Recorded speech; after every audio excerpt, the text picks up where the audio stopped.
Hello, everybody. Welcome into DawgNation Daily, presented by Pella Window and Door of Georgia. My name's Brandon Adams. Thanks so much for being with us today. Hope you all had a wonderful weekend. Certainly, if you're here in the state of Georgia, the weather is beautiful. I know many of you get a chance in some form or fashion, maybe not quite as traditionally as you're used to, but to celebrate a little bit of Mother's Day yesterday. So for the mothers in your life, whether it be your spouse, your own mother, your wife's mother, whatever else, hope you had a great time doing that. I know that my family did, socially responsible way, socially distant, trying to be, respectful, but a good chance to sort of get together and see some people yesterday. So that was a really fun thing all the way along. Speaking of fun, we're going to have some fun here in a moment. We're going to welcome in John STINCHCOMB as a part of our Marlowe's Tavern Insider Update. We'll also take a lot of your comments on video today as well. There's some interesting stuff around the SEC. Some very interesting stuff, actually. I want to make sure that we get to over the course of our time. We'll do that coming up. Let me remind you, though, before we bring in John, the DawgNation Daily today is brought to you by Pella Window and Door of Georgia. They can equip your house with energy-efficient windows and doors. This matters. When you improve the outside with the door and the window, that also improves the curb appeal. When you go to resell your home, that could add additional value to your home, that more impressive curb appeal out front. What I know can also be true on the inside is, especially this time of year where maybe you had the heat on last night because it was kind of cold, or maybe during the day you had the air conditioning on because it was kind of hot. When you have better windows, doors, energy-efficient windows and doors, it keeps that energy on the inside, which can, over the long run, save you some money on your bills. All the more reason why you want to get involved with my friends at Pella Window and Door of Georgia. And the other thing to keep in mind here, during this time in which social distance matters, Pella Window and Door has completely reimagined their process to make it easy for you and safe and healthy for you. You can go to PellaBranch.com, schedule your appointment, handle that over video. It's kind of a no-pressure situation, just talking to somebody on video, much like I'm talking to you right now. And you can get all acquainted with everything that Pella Window and Door of Georgia can do for you, including between now and June 4th, 50% off qualifying installations or 0% financing for 48 months. As I said, online, PellaBranch.com. That's PellaBranch.com. Or give them a call, 404-445-2979. That's 404-445-2979. Pella Window and Door of Georgia is viewed to be the best. Before I get John STINCHCOMB, let me kind of set up one of the things I want to talk to John about. Cole Kubelik is a very interesting analyst for the SEC Network, also a radio host in Birmingham. He was on a different radio show and had some skeptical things to say with the Georgia offense. Jamie Newman, some of the love that he's gotten from websites like, say, Pro Football Focus, for instance. Also, just sort of the general feeling that Newman potentially ranks among the best or maybe the best quarterback in the SEC. Cole has had some skepticism of that. So I want to talk to John STINCHCOMB more about that, and we'll take your comments about that as well. In fact, let me bring in John right now. John STINCHCOMB here as a part of a Marlowe's Tavern Insider Update. Our friends at Marlowe's, I saw some of this on Twitter. Some folks had shared with me. Big spread they got for Marlowe's and Mother's Day. John, it was really cool to see a lot of our audience checking in and getting their orders and getting it delivered. And let me tell you something. It looked really, really good. A good way to take care of mom with a brunch to-go order or a dinner to-go order. Marlowe's knocked it out of the park again. Well, I drove past a Marlowe's heading to my mom's house, and we thought about if I didn't already have a car full of meat ready to throw on the grill. It looked like they were making some good choices because there was quite a number of folks ready to pick their meals up from Marlowe's. Yeah, it's great to see. And I mentioned I wanted to talk to you about what we kind of discussed before you joined us. What Cole Kubelik said about Jamie Newman and the Georgia quarterback situation. I'll be very clear about this. I'm okay with Cole, who I do have respect for. I'm okay with him being skeptical of this. I mean, John, I think you could join me in looking back over the years and thinking of examples where guys that came into the league didn't necessarily have the impact they were necessarily supposed to. We can all think back to 2015 when Jeremy Johnson was the Auburn quarterback.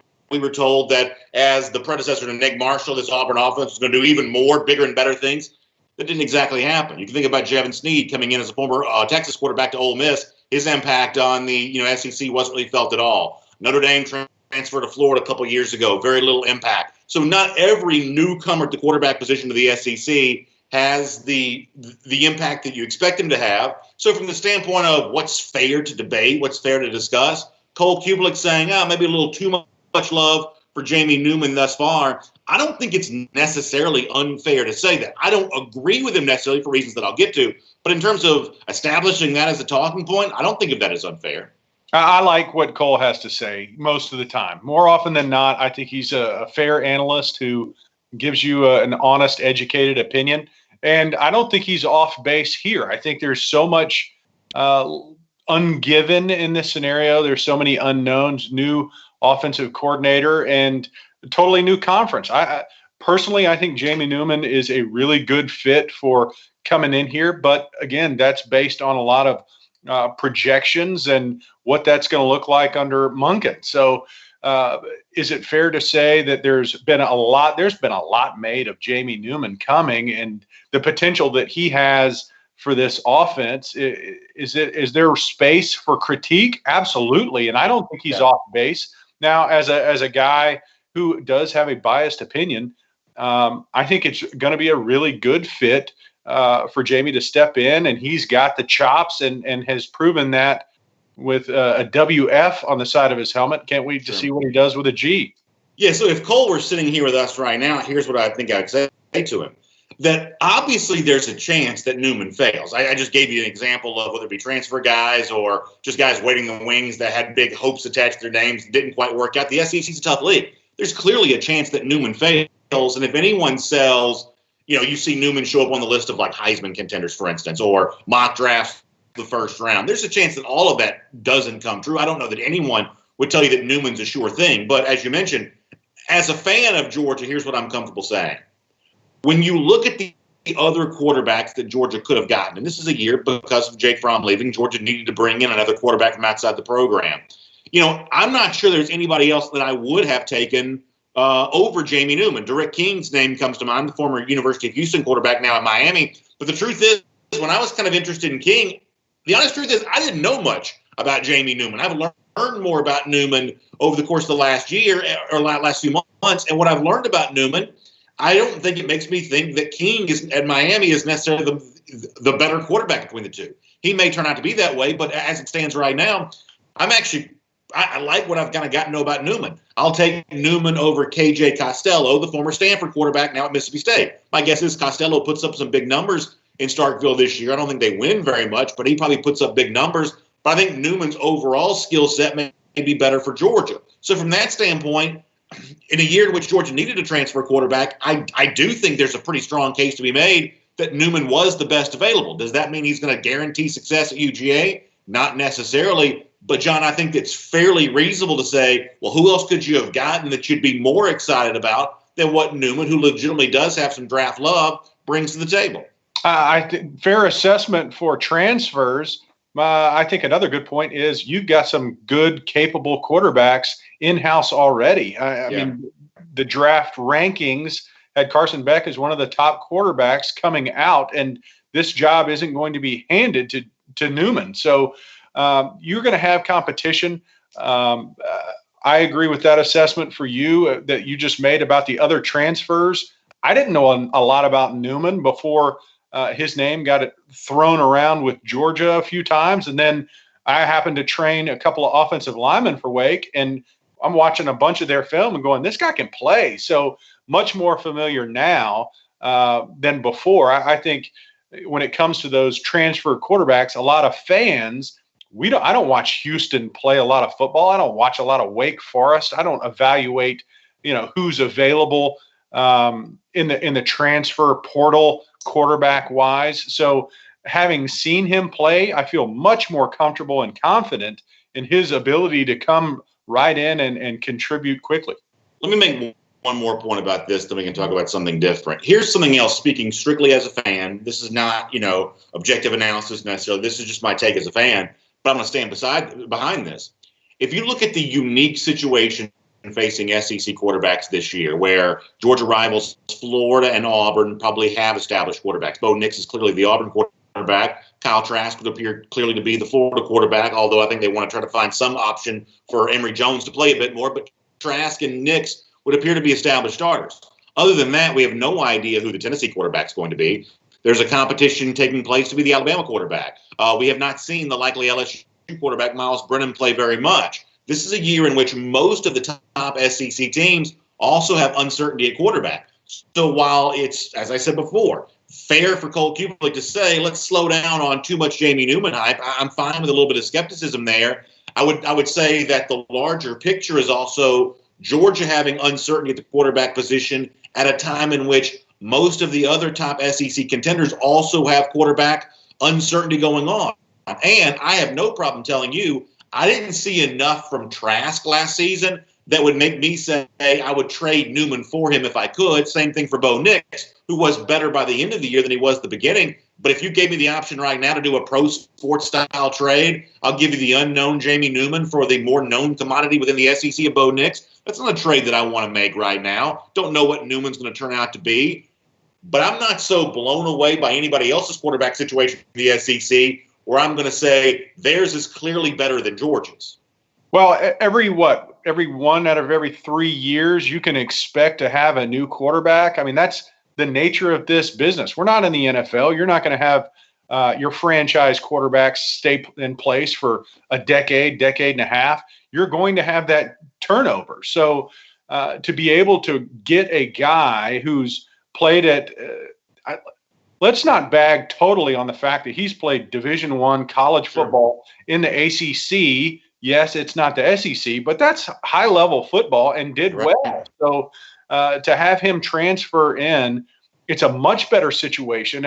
Now, I think Bo Nix is a guy who came in as a true freshman, and he took his lumps, but he's a talented quarterback. And he's one that I would probably separate out from the rest of the SEC as someone that, he showed a lot of promise, and you can build around.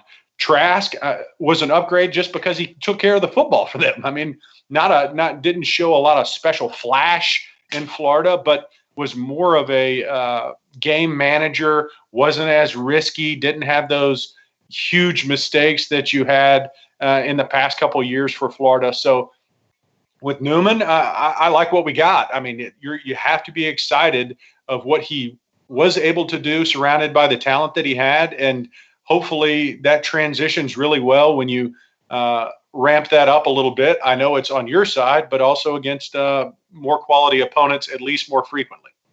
I mentioned before, Marlowe's Tavern put together a great brunch to-go menu, dinner menu for Mother's Day this past weekend. Another reminder that at Marlowe's Tavern, social distancing can be delicious too. Marlowe's always had a dedicated portion of its business devoted to to-go orders, and that's more important right now. When you go to Marlowe's, and I've been there, I've done this, the process of picking up your food so easy. It's a great way to support a restaurant that we love as they're readying to reopen again and start serving customers inside again.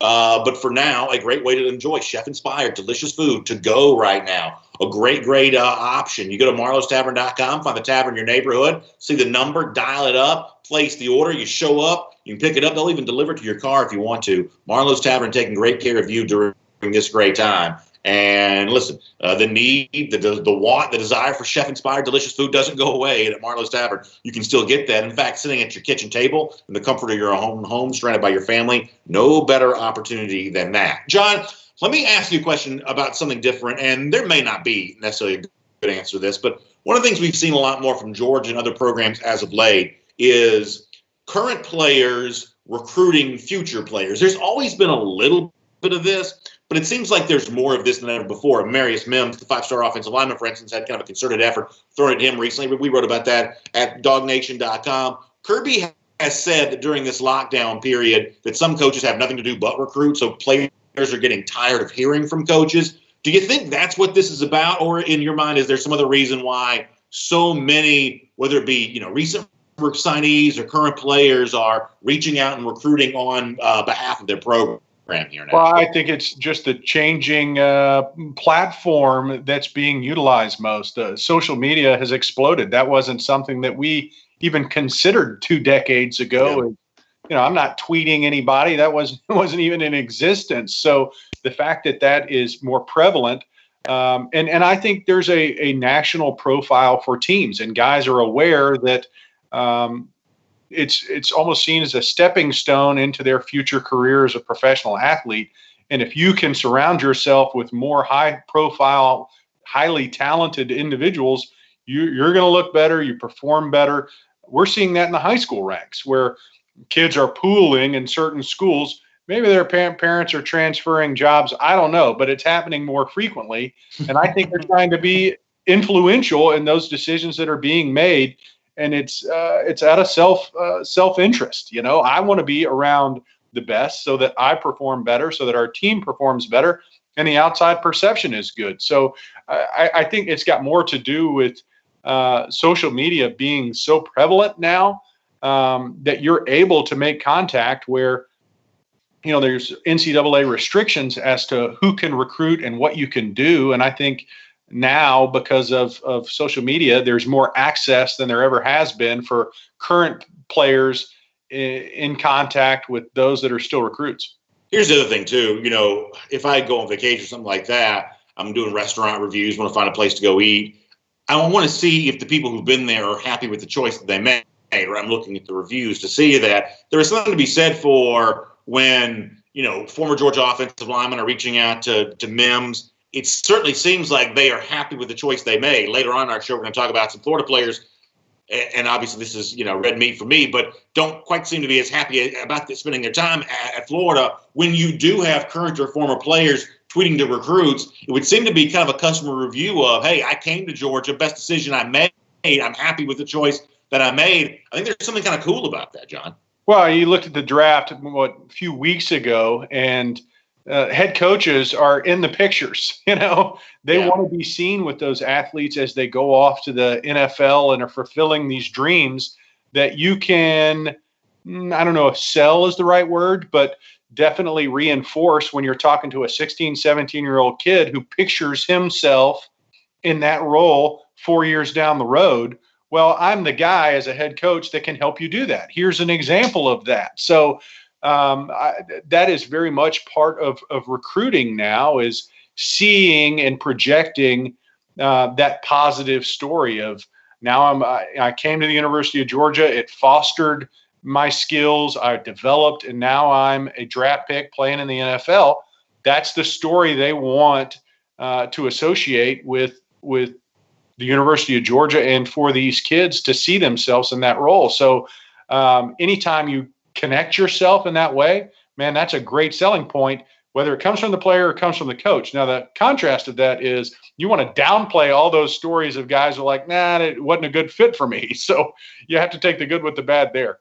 Yeah, I guess that's probably true. Let me finish with something else, kind of off the beaten path from Georgia a bit, but something that got a lot of attention last week. It came from Michigan coach Jim Harbaugh, who sort of wrote this open letter touting for players, in some cases, to leave college before the end of their junior season to go to the NFL. And as an exchange for that, players that leave school and don't get drafted, assuming they don't sign with an agent, or don't take money, things like that, could come back to college football. The last part of that, I guess I would be in some favor of, if we could find a way to make it work for guys who end up making a bad decision. Why do we close the door on them? Why can't we have a little bit of a safety net for them to come back into school?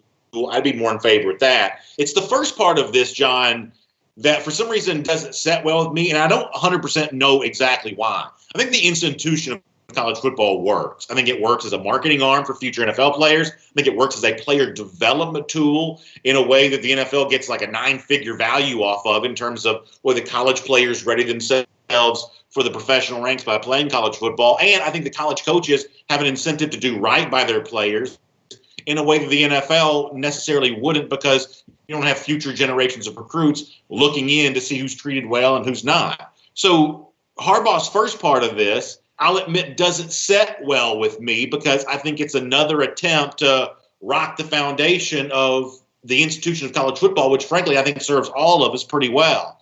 Am I wrong on that, John? Where do you come down on that? Well, I think you look at college athletics, primarily football, maybe basketball, and possibly even in baseball. And the dynamic has changed so much over the years that it's seen as a preparatory service for professional athletes. And I think it's much more than that. I think college football is more than just the, Alabama and what was it, LSU have tied the record for the most draft picks this year with like 14. Great year for them, right? On average, how many guys are going to the NFL for a team? For Georgia, that number has increased over these past few years. That's a good thing. But college football is about more than just the 4, 5, 6, 7 guys a year that go off to the NFL. I think it's its own entity. So when you start pushing that this is the only service, well, then to me, I think you're driving that wedge between professional sports and the fact that these are still student athletes. I mean, we can't lose perspective in the fact that these are students at the University of Georgia and athletes on the football field. So once you start going down that road of this is just that's semi-professional football, and I don't think that's a track that any of us want to walk down, because it'll open up some pretty nasty looking Pandora's box of questions as to what role does this really play in the academic universities and that development of future professionals in any other field than just sports. Are these kids just here at the University of Georgia, not having to do anything to do with the university itself? All they do is play football. Hopefully that's not the track we go down. It's Marlowe's Tavern Insider Update. Great stuff with John STINCHCOMB. By the way, speaking of great stuff with Marlowe's, they are stepping in a big way to take care of a major issue right now for kids who find themselves not in school, and pretty much everywhere that's the situation. For a lot of kids, that's their main source of nutrition. So they are not getting the food they would typically get by being at home. Well, Marlowe supports a great organization that has devoted itself to solving that problem. It's called No Kid Hungry. And right now, when you buy a Marlowe's Tavern gift card, 20% of your gift card purchase is also going to be donated to No Kid Hungry. By the way, that's the Marlowe's gift card right there for you if you want to see it. To teach parents about how to cook healthy, nutritious meals for their kids, or provide food to kids who need it. No Kid Hungry doing a great thing on that. So if you want to buy a Marlowe's gift card and you want to have 20% of your proceeds on that going towards No Kid Hungry, let me give you an email address to go to. It's info@marlowestavern.com. info@marlowestavern.com. You can find out some more about that. John, as we say goodbye to you, I want you to show our video audience what I've taken you away from here as we're talking some Georgia football today. You good enough to do that with us as a part of the Marlowe's Tavern Insider Update? Take a look at this. UGA, it's because I love DawgNation that I would step away from that right there. Yeah. I didn't want to rub it in. Yeah, that's not a fake Zoom background, right? Yeah, it is rubbing it in for sure. That's no fake Zoom background. That's the real live living beach. Boy, John, it makes me want to be back on the water again very soon, enjoying some saltwater air and some warm weather. It's on the way. I'm glad you're getting a chance to do that. Well, you're not alone in that. We just got here yesterday, and it's still pretty empty. It's we all want to return to some sense of normalcy, and hopefully that happens in a safe way. But I'm definitely grateful to be down here. Well, enjoy it. Thanks for spending some time with us. We'll catch up with you again next week. Always enjoy it, BA. You'll have a good one. Good stuff there. John STINCHCOMB, part of a Marlowe's Tavern Insider Update. And sure enough, nice of him to step away from the sand and the water to come over and be with us here a little bit. It's always kind of cool to catch up with him and really start the week with some interesting thoughts on Georgia football, both in terms of what he sees for Newman and the Georgia offense. I want to talk to a lot of you about that, and kind of some of those other topics as well. So really good to be able to do that with John STINCHCOMB here on this Monday. And, of course, good to have all of you with us, too. In fact, I'll go ahead and dive in, get some of your comments here right now. And I'm just glad to have you as a part of the program today. Some folks talking about the fact that Tennessee got Devin Loper and others talking about the fact that Tennessee got some more commits over the weekend. It is interesting to me how, apart from the fact that in some cases Tennessee's getting better players than we've seen them get in the past, in some cases not. But in addition to that, the fact that they're now up to 20 commitments as we head into this cycle. As I said before, Bud Elliott's written about this at 247sports.com and others. We have a lot more committed players around the country than we typically have this time in May. The coronavirus obviously would seem to be the reason for that. Some programs, especially when they're first building themselves up, will try to create the notion of scarcity to get other players to commit. By saying, hey, we got 18 guys already committed. If you want to be a part of this class, you better jump in. Over the course of time, though, maybe the program moves away from some of the players that are currently committed. That's just kind of an unfortunate byproduct of college football, and really no program has been immune from that, it would seem. Just kind of an unfortunate byproduct. But for the most part, when those things happen, it doesn't really get a ton of attention because the mainstream media doesn't know how to report on stuff like that. When so-and-so flips from school A to school B, it's generally viewed as a win for school B, when sometimes it's maybe school A just didn't quite have room for this guy anymore. And it's kind of an unattractive thing to even talk about, so it doesn't get covered. I think the mainstream media doesn't understand that aspect of recruiting, so it doesn't get covered.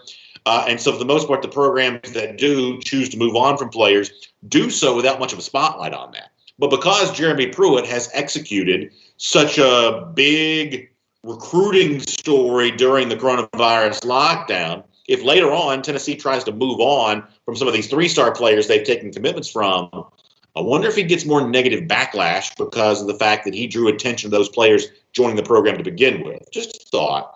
Just a thought. I always expected Pruitt to recruit well at Tennessee. In fact, you can go back and listen to a number of times when I've said that on this show. Always expected them to recruit well. They were better on the field last year than I expected them to be.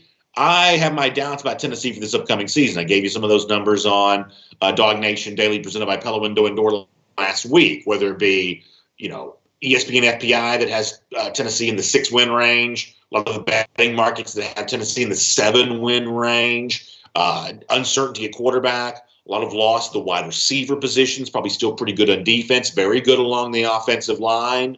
That's kind of a makeup for how good's this team really going to be, especially given the fact that they have a tough schedule. Always play Alabama, obviously Georgia and Florida out of the SEC East, and then Oklahoma out of the non-conference. So what happens to the seeming recruiting momentum if it can't be matched with on-field momentum this fall? I think that's also worth paying close attention to. Robert Barnes says an interesting point. He says, we do not want to get college football where college basketball is. College basketball is a mess, in my opinion. I understand where Robert's coming from on that. I think that's kind of what John STINCHCOMB was alluding to as well, based on what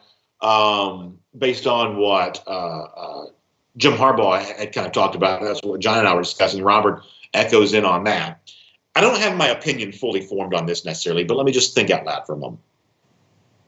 I think a lot of the basketball people will tell you, hey, let the guys who want to go play in the NBA or play in the G League or the D League, whatever it's called now, let them go. Let the ones that want to go to Europe go, and we'll have college basketball with whatever's left over. The sport will obviously still be fine.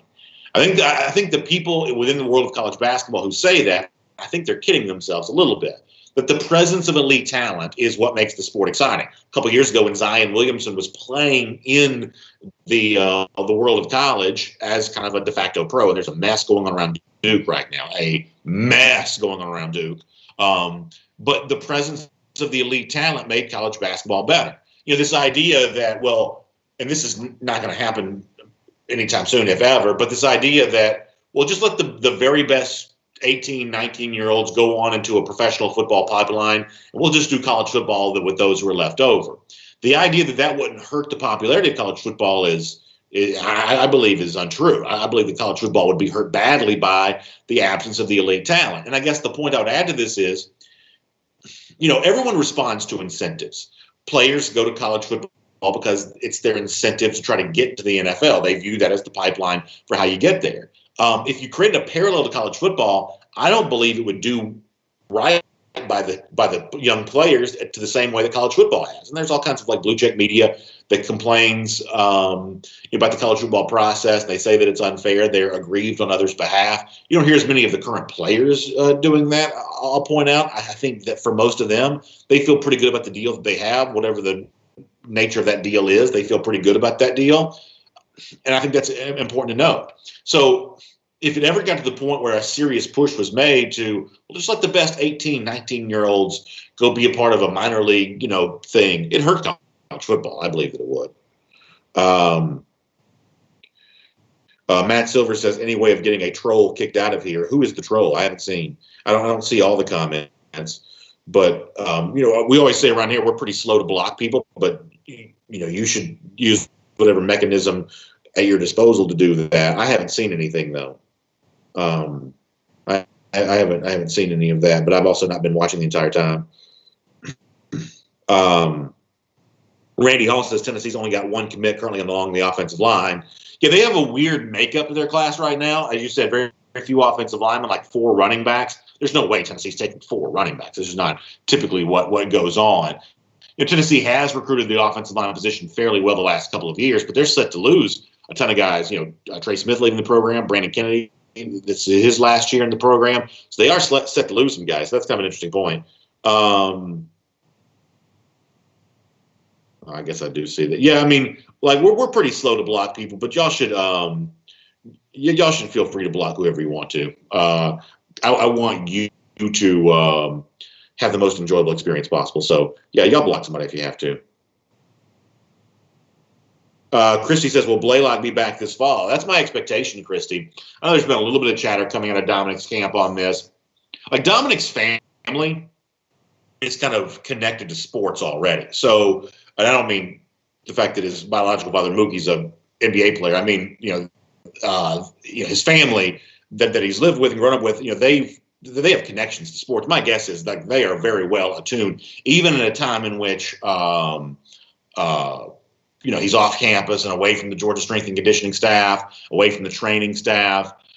The Blaylock family, they're no strangers to, medical training in sports and things like that. I would imagine he's been in pretty good hands. I would imagine that he's been well taken care of.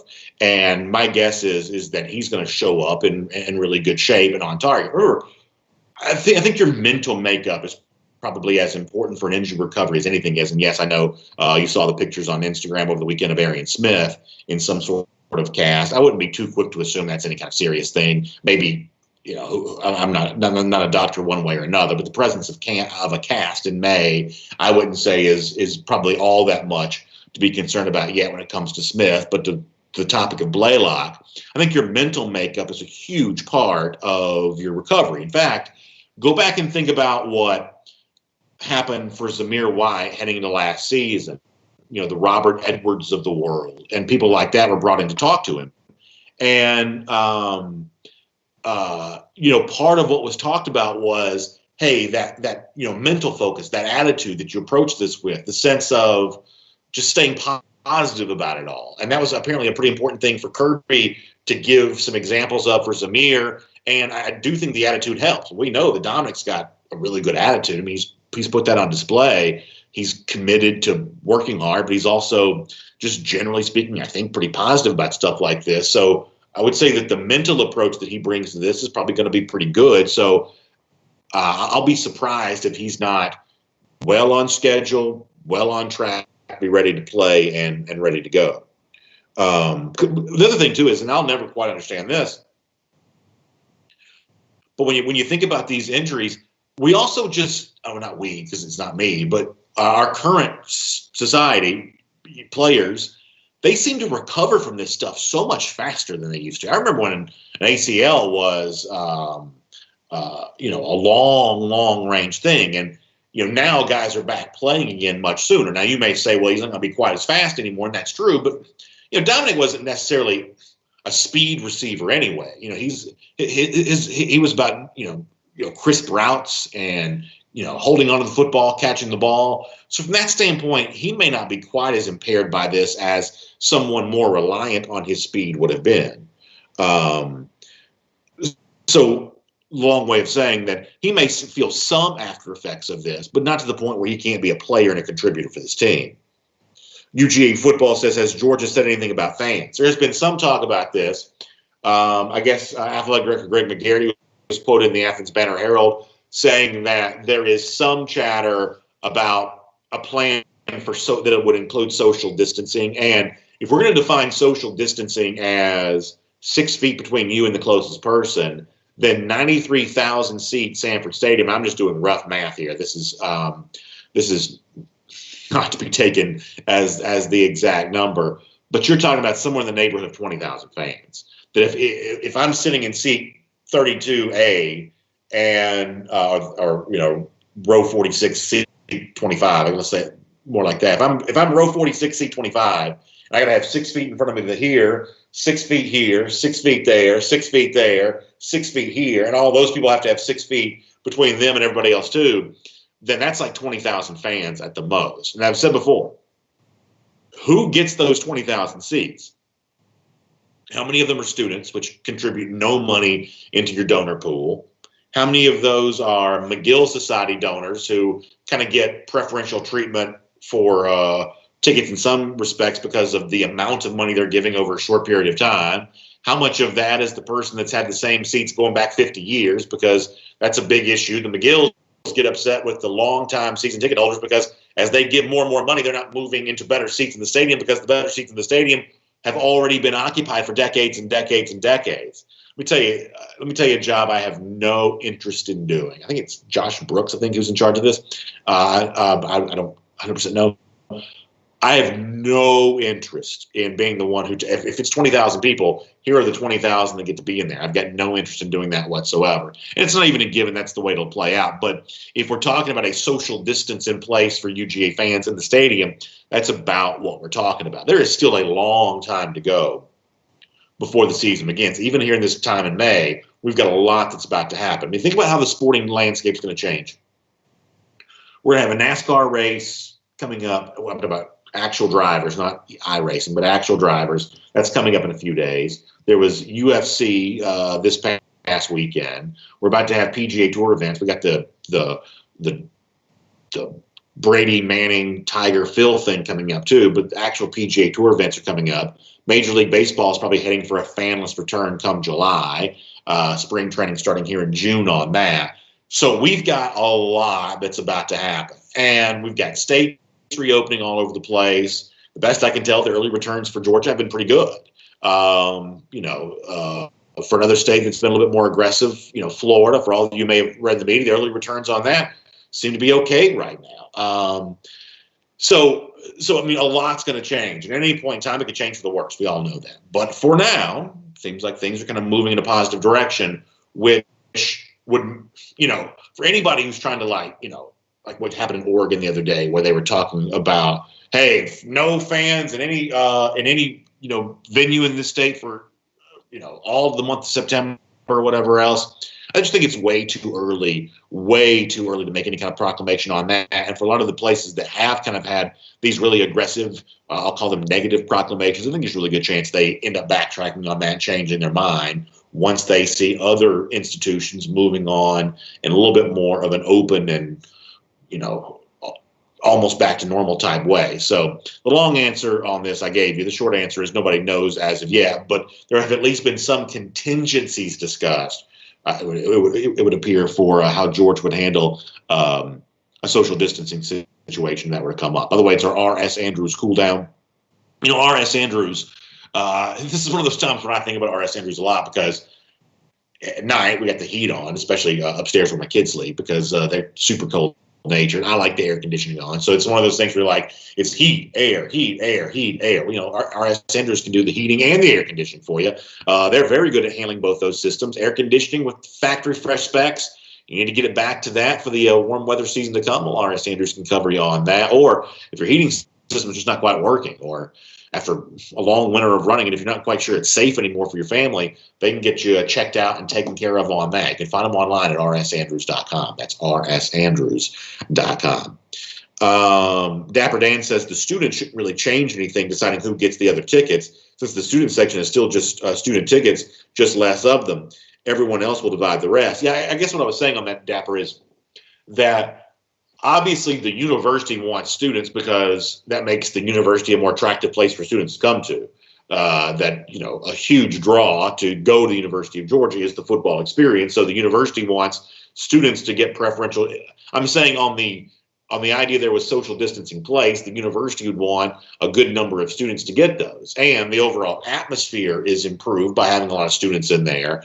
But the more students you let in, assuming there's a cap on how many people can be in the building, the more students you let in, the fewer high-dollar donors you can let in, which means you're going to have a lot of people who've given you a lot of money just upset. Listen, that's something that UGA desperately wants to avoid. So if there's like a cap on how many people can be in, how you reward loyal long-time season ticket holders compared to recent high-dollar donors compared to students, that is a tough choice to make. It's going to be a very, very tough choice to make. Or even if the choice that Georgia wants to make is obvious, it's going to be tough to explain that and get people to do that. Chili Vic says, "I'm not going to watch the LSU special Wednesday night." What is that, Chili? Is that were they going to show some LSU games? UGA football says, "Is Dwan Mathis ready to go? And is that how you spell his name?" So I think that Dwan is capital D apostrophe lowercase W-A-N. I believe that's it.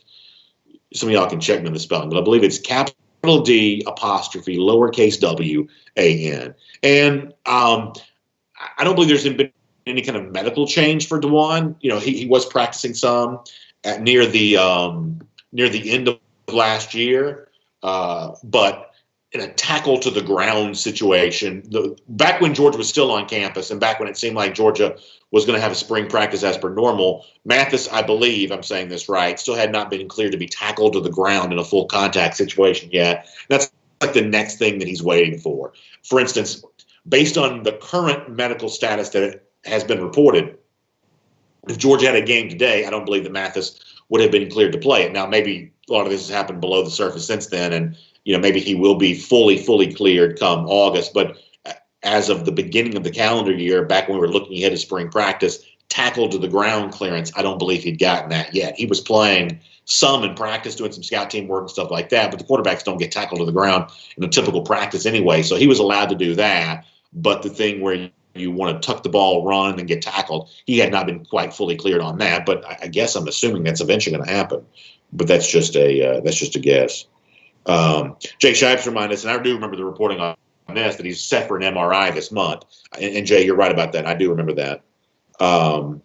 Tristan West says if we start claiming national championships, we'd have at least 4. Yeah, Georgia's never quite been as aggressive on claiming the titles that other teams have. In fact, the 1942 national championship, which Georgia claims now, which I think it has every bit of a legitimate claim on. When I was a kid, Georgia didn't even really claim that. It's kind of weird that the idea that Georgia is a 1942 national champion. When I was a kid, there was very little talk about that. I don't believe they had a flag in the stadium for it. They do now, I think, but for a long time they didn't. But to my knowledge, that 42 title is very, very, worth claiming. Very worth claiming. Christopher Wilson says, do you think that the game against Bama could be similar to the Rose Bowl? Our offense would be just as explosive enough to compete, and the defense, special teams help to seal the deal. I guess, Christopher, I had to guess. I don't think this year's Alabama in September is going to be quite as explosive as Oklahoma was. Probably still pretty explosive because, Devontae Smith and Henry Ruggs are wide receivers you have to certainly account for. No, I say Henry Ruggs, I meant Jalen Waddle. Devontae Smith and Jalen Waddle are receivers you have to account for. And Najee Harris, that's a running back that Georgia's going to have to really game plan for. So it's an explosive offense. I would say less explosive than Alabama has been and probably less explosive than Oklahoma was then there. So I guess my assumption is that defense will play a bigger role in the Georgia-Alabama game in September than the Rose Bowl against Oklahoma. But maybe I'm wrong about that. But I'm guessing – I'm not saying it's going to be 17-13 or anything like that. I just think that defense probably plays a little bit more of a role there.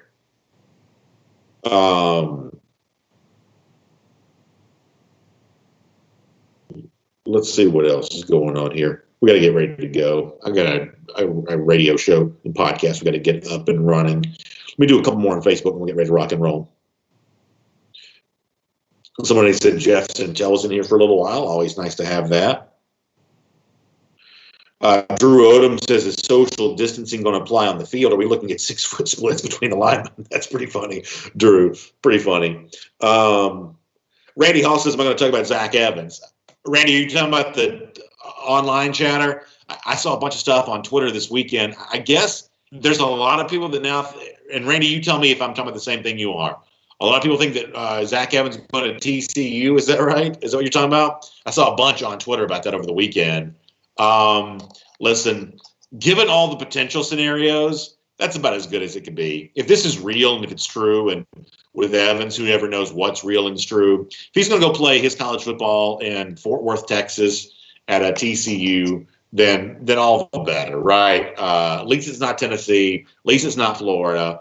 Honestly, I wish him well. I don't have a bad word to say about him. I really don't. I wish him well. Whatever he's dealt with in his life, hard to imagine it can maybe be made better without football. Something that he's got a chance to be really good at can be a real propulsion instrument for him to a better life. So if it's Fort Worth, Texas, if it's Gary Patterson, if it's TCU, then all the better for him. I don't have any official reporting on that. I just saw a bunch of Twitter stuff about that over the weekend.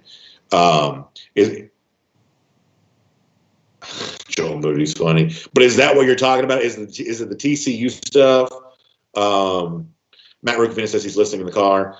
Maybe Matt can be our source on the ground there. Gary Free says Zach Evans to TCU. Is that for real, or is that just still the chatter? Oh, Michael Webb says the 24/7 Sports is reporting that it's a commit. Oh, that's interesting. So there you go.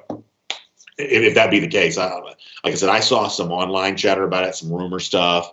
I was going to wait and see if y'all brought it up to bring it up. But yeah, so I guess you're hearing TCU for Evans. If that be the case, then better there than somewhere that Georgia has to play each and every season. Really good comments today. Really appreciate you getting the week off started well with us here on DawgNation Daily, presented by Pella Window and Door of Georgia. Of course, our buddy Eddie is here, and Eddie would want me to remind you that it's now been 1,290 days since those lousy, stinking Gators beat the Georgia Bulldogs. They don't get no better than that, especially, in the Gators. Now, there's a lot of L's that the Gators have toted this weekend. I'm going to do more of this in the podcast. Chauncey Gardner ripping the university on Twitter. Apparently not getting Zach Evans, and some of the latest rumors are to be believed. There's some receiver or something that Florida desperately wanted. Appears they're not getting him either. I had a lot of mad Florida fans this weekend. All very fun and all good times here. Gator Hater Updater, 1,290 days. Y'all have a great day. Thanks for being here on DawgNation Daily, presented by Pella Window and Door. I'll see you back here tomorrow morning at 10 a.m.